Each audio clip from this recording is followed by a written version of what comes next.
Hi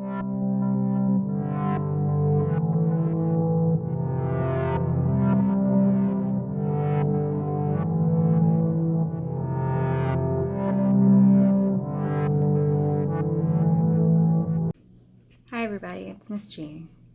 I would like to talk to you today about self-harm. This comes up a lot with my teenage clients, and they become really frustrated when people think that they're suicidal. A lot of my teenage clients have mentioned to me that they want people to know that when they self-harm, it doesn't mean they want to die. This is a separate facet. I can explain that a little bit more at a different time, but when we talk about self-harm and we kind of explore it a little more, people just think about cutting. But that's one small piece of the pie. You can self-harm in any way. If you have small children, and not just teenagers, you could see it with headbanging, biting, scratching. Anything that causes injury to the self or the body. Burning, rubber bands, erasers. I've seen it with erasers. You do it enough, it causes some kind of damage. But with adults, they think that they're not self-harming when they're consuming a lot of alcohol, but that's not true. Self-harm means damage to the self and the body. So, risky sexual behaviors, drinking too much, drugs, those are all part of it. Many of the individuals that I've had the pleasure of working with have told me that they want to feel alive. They want to feel something. They want to feel. They just want to feel.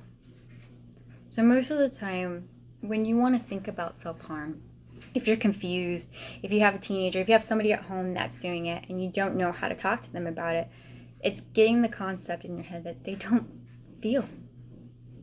Or they feel like they're lost. And this is their way of channeling and coping. Yes, it is a negative coping mechanism. But finding that language to address them, to talk to them, to engage with them. Because seeing the blood, it reminds them, oh, look, I'm alive.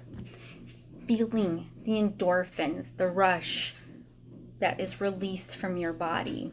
That's what keeps the cycle spinning and perpetuating. Being angry and yelling and accusing and frustrated because they're engaging in these behaviors is not going to help. It doesn't fix anything, because behind self-harm is a lot of shame, guilt, doubt, frustration. It's stemming from somewhere, anxiety, depression, trauma, abuse. Like, it's a way to release the pain. So ask yourself, if I see my kid, I see my friend, I see my partner engaging in some kind of self-harm behaviors, how can I talk to them? What do they need from me?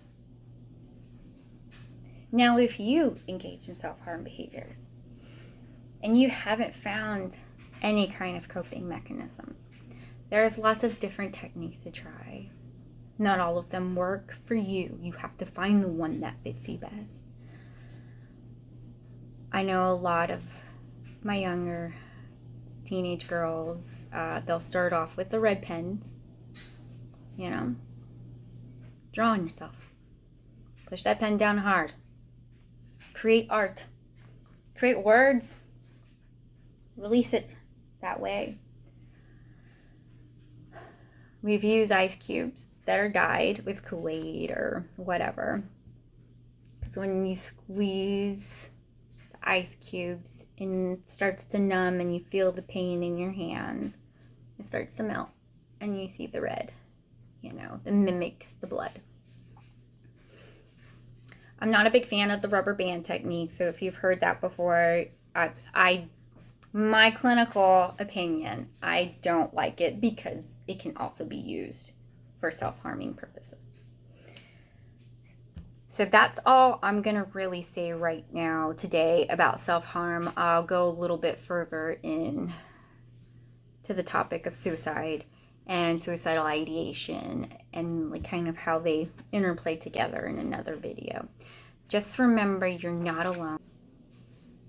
So reach out for help if you need help. Have a great day.